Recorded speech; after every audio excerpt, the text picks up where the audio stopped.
हमारे परिवार के ऐसे सदस्य जो हमसे दूर में रहते हैं उन्हें कहा गया है। और ये दूर में रहने वाले हमारे परिवार कब एक साथ इकट्ठे होते हैं, आइए हम जानते हैं इस पाठ के माध्यम से। दीदी का जब ब्याह रचाया, मेरे और पिता ने मेहमानों को तब बुलाया। मेरे माता और पिता ने दिल्ली से फिर दादा दादी नाना नानी आए।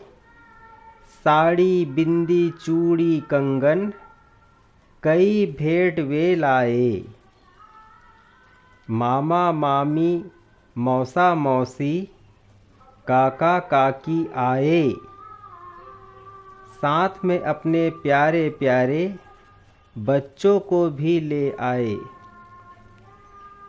धूमधाम से हुई हमारी दीदी की फिर शादी।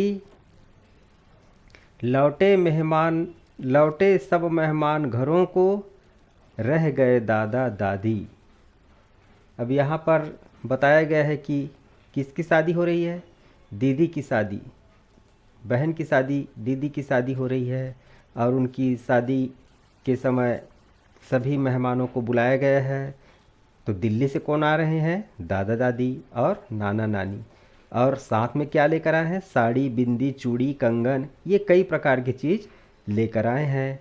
और मामा मामी मौसा मौसी काका काकी भी साथ में आए हैं। और अब आए हैं तो अपने साथ प्यारे प्यारे बच्चों को भी साथ में लेके आए हैं। और धूमधाम से शादी होती है। और शादी समाप्त होने के बाद सभी मेहमान अपने अपने घरों को चले जाते हैं और दादा दादी पहले की तरह भी अकेले रह जाते हैं। अब हम इस पाठ में ये जानेंगे माँ से संबंधित नाते कौन कौन से हैं, कौन कौन से रिश्ते आते हैं। जैसे नाना, माँ के जो पिताजी हो गया वो हो गया रिश्ते में नाना। ऐसे ही यहाँ पर आएगा मामा, यहाँ पर मामा भरना है। और यहाँ पर फिर आगे भरना है, क्या भरना है? मौसी।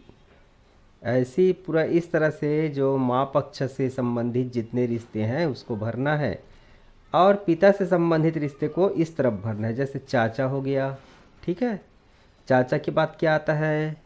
दाऊची, है ना। इसके बाद बुआ हो गया। और उसके बाद दादा हो गया, दादी हो गई। इस तरीके से भरना है, पूरा करना है। अब आगे चलते हैं। वधू।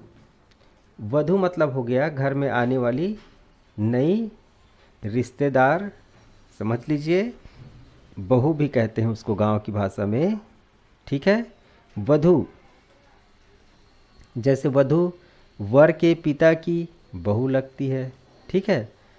और वधू की माँ वर की क्या लगेगी? सास, ठीक है।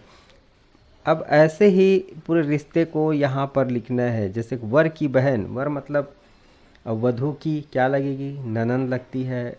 वर का भाई वधू का देवर लगता है। इस तरीके से यहाँ पर पूरा भरना है, ठीक है। चलो आगे और पढ़ते हैं। नन्हा मेहमान के संबंध में पढ़ेंगे। मीनू का परिवार बहुत खुश है, ठीक है। उनके यहाँ नन्ही सी छोटी बहन आई है। छोटी बहन के आने पर मीनू के परिवार के सदस्यों के कार्यों में क्या क्या बदलाव आएंगे। जैसे अब मीनू अपना दिन कैसे बिताएगी, ठीक है। माँ पिताजी अब क्या क्या नए काम करेंगे। मोनू ने देखा नन्ही बहन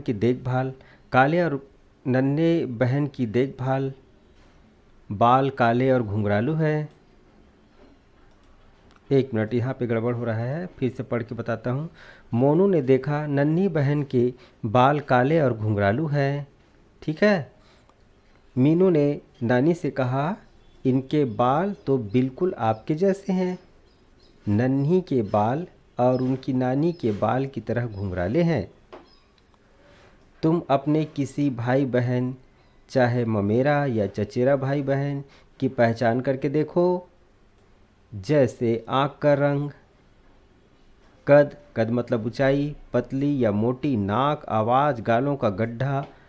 और बताओ यह पहचान करके गुण उनकी माँ के परिवार से आई है होगी या उनके पिता की तरफ से। इस तरह से भरना है। जैसे कि बाल के बारे में हो गया, ठीक है, तो किससे मिलता जुलता है, माँ की तरफ से है, पिताजी की तरफ से है, ये सब चीज़ों को लिखना है यहाँ पर। तो बच्चों, आज का जो हम पाठ यहाँ पर पढ़ाए हैं बहुत अच्छा लगा होगा, है ना।